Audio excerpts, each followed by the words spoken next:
Warahmatullahi wabarakatuh. Perkenalkan, nama saya Incu Patriati dari Tiga Raksa, Kabupaten Tangerang, BCKS Angkatan 1, Provinsi Banten. Di sini saya akan memaparkan yaitu suatu analisis pengambilan keputusan, yaitu modul 3 tentang sebuah kasus. Yaitu di perpustakaan sekolah, Rara sedang bertugas sebagai petugas piket kebersihan kelas. Saat sedang merapikan meja, ia menemukan sebuah dompet berisi uang di bawah kursi. Tanpa pikir panjang, Rara mengambil dompet tersebut dan menyimpannya di tasnya, menganggap itu adalah rejeki nomplok. Karena tidak ada orang lain yang melihat, beberapa saat kemudian terdengar pengumuman dari Bu Sri, guru pustakawan, bahwa Nina, salah satu siswa kelas lain, kehilangan dompetnya saat membaca buku di perpustakaan. Tari, yang kebetulan berada di perpustakaan sejak awal, melihat jelas saat Rara mengambil dompet dan memasukkannya ke tas. Kini Tari menghadapi dilema. Di sisi lain, ia tahu bahwa dompet itu milik Nina dan kejujuran adalah nilai yang harus ditegakkan. Di sisi lain, Rara adalah sahabat dekatnya yang sering menolongnya dalam mengerjakan tugas dan berbagi bekal setiap hari. Jika Tari melaporkan hal tersebut atau menegur Rara, besar kemungkinan hubungan mereka akan rusak dan Rara tidak bersikap baik lagi kepadanya. Dari kasus tersebut, kita bisa lihat ada 9 langkah pengambilan dalam menguji keputusan.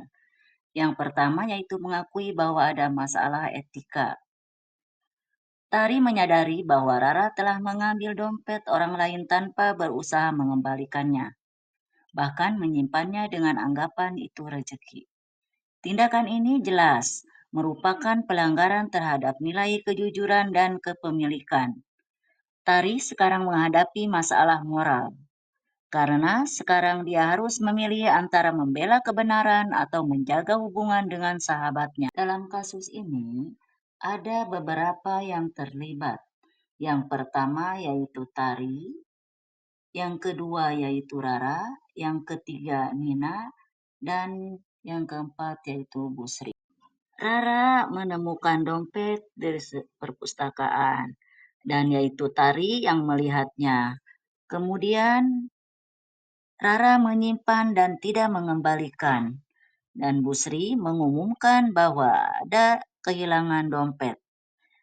Tari mengetahui bahwa dompet itu milik Nina dan tahu tindakan Rara salah.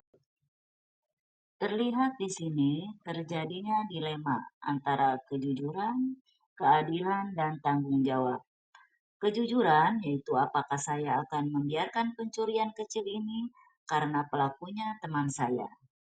Kemudian keadilan, apakah saya membiarkan Nina kehilangan haknya, dan rasa tanggung jawab yaitu apakah saya akan diam karena takut kehilangan pertemanan. Di dalam kasus ini ada beberapa paradigma, yaitu antara kejujuran, kesetiaan, keadilan, dan tanggung jawab. Kejujuran yaitu mengakui apa yang benar dan salah. Kesetiaan yaitu antara kesetiaan kepada teman dan kesetiaan kepada prinsip kebenaran. Yaitu yang selanjutnya keadilan, yaitu apakah mengembalikan hak kepada yang berhak atau yang punya dompet itu Nina. Dan yang selanjutnya yaitu tanggung jawab, yaitu berani bertindak terhadap kesalahan meskipun ada resiko pribadi. Ada beberapa alternatif yang bisa diambil oleh Tari, yaitu dengan melaporkan Rara secara langsung kepada Bu Sri atau guru yang lain. Yang kedua, menegur Rara secara pribadi dan memberi kesempatan untuk mengembalikan dompet. Yang ketiga, diam saja tidak melakukan apa-apa.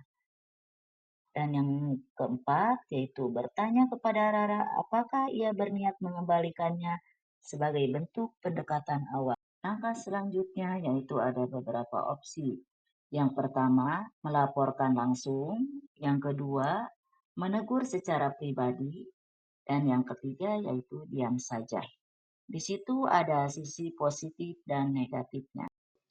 Langkah selanjutnya yaitu keputusan yang terbaik adalah bagi Tari menegur Rara secara pribadi terlebih dahulu dan mendorongnya untuk mengembalikan dompet tersebut secara sukarela kepada pemiliknya atau kepada guru. Jika Rara tetap menolak, barulah Tari perlu melaporkan hal tersebut kepada guru demi keadilan bagi Nina. Selanjutnya yaitu langkah yang kesembilan, yaitu mengevaluasi dari keputusan tersebut, yaitu jika Rara bersedia mengembalikan dompet, masalah selesai secara etis dan damai. Hubungan pertemanan mungkin tetap terjaga. Tapi jika Rara menolak dan Tari harus melapor, kebenaran ditegakkan, tetapi mungkin hubungan pertemanan terganggu. Melalui 9 langkah ini, Tari bisa membuat keputusan yang bijaksana dan bermoral. Meskipun tidak mudah, kebenarannya untuk melakukan hal yang benar adalah bagian penting dari integritas dan kedewasaan karakter. Nah, dari langkah-langkah tersebut, kita bisa ambil pelajaran bahwa sesulit apapun masalahnya, kita harus mengambil keputusan yang terbaik. Semoga menjadikan inspirasi bagi kita semua. Itulah analisis pengambilan keputusan tentang tugas modul 3. Saya ucapkan terima kasih. Wassalamualaikum warahmatullahi wabarakatuh.